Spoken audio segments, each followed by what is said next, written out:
தொண்டர்கள் தொடர்ந்து கேட்டதாலேயே பதவி குறித்து பேசியதாகவும் பாஜகவில் நிச்சயம் தனக்கு அங்கீகாரம் கிடைக்கும் என்றும் முன்னாள் எம்எல்ஏ விஜயதரணி தெரிவித்துள்ளார். அவருடன் நமது செய்தியாளர் ரமேஷ் நடத்திய கலந்துரையாடலை இப்போது பார்க்கலாம். மேடம், ராகுல் காந்தியை விஜய் சந்திக்கும் போது இந்த சம்பவம் நடைபெறும். என்ன நீங்க அப்போ காங்கிரஸ் கட்சியில் இருந்தீங்க, வேற என்னெல்லாம் ராகுல் காந்தி அட்வைஸ் பண்ணார் விஜய்க்கு? இல்ல, அப்ப திரு விஜய் அவர்கள் பல ஆண்டுகளுக்கு முன்னாடி திரு ராகுல் காந்தி அவர்களை சந்திச்சாங்க. காங்கிரஸ்ல ஒரு முக்கிய பதவியில அவரை கொண்டு வரதுக்காக காங்கிரஸ்ல சிலர் அவரை அங்க கூட்டிட்டு போனாங்க. நீங்களே ஒரு பிரபலமான ஸ்டாரு, நீங்க ஒரு கட்சி ஆரம்பிச்சா நிச்சயமா தமிழ்நாட்டில் மிகப்பெரிய ஒரு தாக்கத்தை நீங்க ஏற்படுத்துவீங்கன்ட்டு ராகுல் காந்தி திரு விஜயிடம் சொன்னது ஒன்றும் மாற்று கருத்து இல்லை. அவர் இன்னைக்கு அவர் கட்சி ஆரம்பிக்கிறதுக்கு ஒரு ஒரு அட்வைஸ் நிச்சயமா ராகுல் காந்தி அந்த காலத்துல பண்ணியிருக்கார். அது பண்ணாம இல்லை. இன்னைக்கு அவர் கட்சி ஆரம்பிச்சு அவருக்கு அடுத்த கட்டத்துக்கு நகர்த்தி செல்லும் பொழுது காங்கிரஸ் கட்சிக்கு ஒரு மறைமுக தொடர்பு நிச்சயமா திரு விஜய் அவர்களோட இருக்குங்கிறதுல எனக்கு ஐயம் இல்லை. இப்படியே நேற்று சொன்னீங்க 6 மாதம் ஆகிவிட்டது, எந்த ஒரு முக்கியமான பொறுப்பும் கொடுக்கப்பட வேண்டிய அதிருப்தியை தெரிவிச்சிங்க. குஷ்பு போன்றவர்கள்லாம் சேரும்போது உடனடியாக அந்த கமிஷன் பொசிஷன்லாம் கொடுத்தாங்க.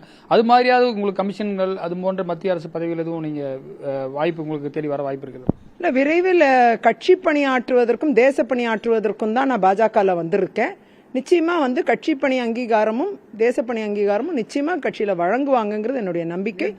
பேசினதுக்கு அப்புறம் எதுவும் உங்களை தலைவர்கள் தொடர்பு கொண்டாங்களா? இல்ல, மேடையிலேயே மாநில தலைவர் அவர்கள் அவருடைய ஸ்பீச்சிலேயே அங்கீகாரப்படுத்தினாரு. சொன்னாரு, விரைவில் அக்கா உங்களுக்கு நிச்சயமான முக்கியமான அங்கீகாரம் வழங்கப்படும்க்கா அப்படின்ட்டு அவர் உடனடியாக அவர் அங்கீகாரப்படுத்தினாரு.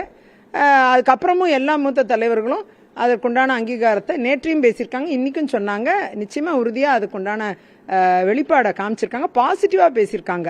என்ன ஒரு டெய்லி ஒரு 500 தொண்டர் கூப்பிட்டு உங்களுக்கு போஸ்ட் என்ன வந்துருச்சான்னு அப்படி கேட்கும்போது தான் எனக்கு கஷ்டமா இருக்கு. அதனால பொதுவா மேடையிலேயே எல்லாம் விரைவில் வந்துடும், ஒரு 6 மாசம் ஆயிடுச்சு, இன்னும் சீக்கிரமா கொடுத்துருவாங்க அப்படின்ட்டு தொண்டர்களை உற்சாகப்படுத்துறதுக்கு அதை கேள்வி தொடர்ந்து கேட்டுக்கிட்டு இருக்கிற ஃபோன் பண்ணிக்கிட்டு இருக்கிற தொண்டர்களுக்காக நான் அந்த பதில சொன்னா கூட நிச்சயமா வரும் காலங்களில் இதெல்லாம் நடைபெறும்னு சொல்றதுக்காக தான் அதை சொன்னனே தவிர கட்சியில அது தொண்டரா இருக்கட்டும் தலைவரா இருக்கட்டும் என்னை அங்கீகாரப்படுத்தணுங்கிறதுல ரொம்ப தெளிவா இருக்காங்கிறது மட்டும், பாசிட்டிவா இருக்காங்கிறத மட்டும் எனக்கு மாற்று கருத்து இல்லை. முன்னாள் கவர்னர் சொல்லியிருக்காங்க சில காலங்கள் ஆகணும், வெயிட் பண்ணுங்க அப்படின்ற மாதிரி ஒரு கருத்தை சொல்லியிருக்காங்க. வெயிட் பண்றாங்க, சில காலங்கள் ஆகுன்ற ஒரு கருத்தை அவங்க சொல்றாங்க. நீங்க எப்படி பாக்குறீங்க?